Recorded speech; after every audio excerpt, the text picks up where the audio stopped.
জোতা চোরার কম্বল চোর নাকি জিয়াদে যাইব, সামান্য 2 জোড়া জোতার লোভ সামলাইতে আর নয় হাতেরা আছে মানে ইসরায়েলের সঙ্গে যুদ্ধ করতে যাইব।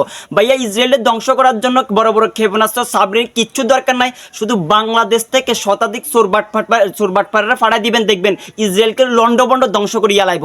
এই যে গতকাল পূর্ণ বয়কটের নামে মানে একজন ব্যবসায়ীর দোকান লুটপাট, এটা কি প্রতিবাদী ভাষা হইতে পারে? এই যে আমাদের জামশেদ মজুমদার একটা কথা বলছিল যে ইমানে তোমার সালাতের দিকে নিয়ে যায় না, যে ইমান তোমার অন্য একজন দোকানের পূর্ণ লুটপাট করতেই বাধা দেয় না, তাহলে তুমি কিসের ইমানদার? তাহলে তুমি কিভাবে জিয়াতে যাইবা?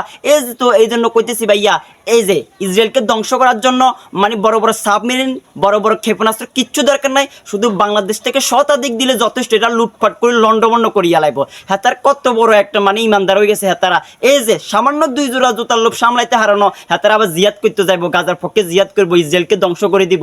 ইসরায়েলের ধ্বংস করার জন্য বড় বড় সাবমেরিন লাগবে না, কিচ্ছু লাগবে না, সামান্য কি হয়েছে বাংলাদেশ থেকে শতাধিক চোরবাটপাড়া ফাড়াই দিয়েন, দেখবেন এরা লন্ডভন্ড করিয়া লাইব। কি খুশি কথা বুঝছেননি? অনেকে জামশেদ মজুমদারে ভুল বুঝতেছেন, জামশেদ মজুমদারের কথা সবার জন্য না, কি খুশি কথা বুঝছেননি ভাইয়া? এই জন্য জামশেদ মজুমদার জানে এশিয়া মহাদেশের মুসলিমদের মানে ইমান কিরকম, ইমান হচ্ছে ঠেট্টেরিয়া ইমান।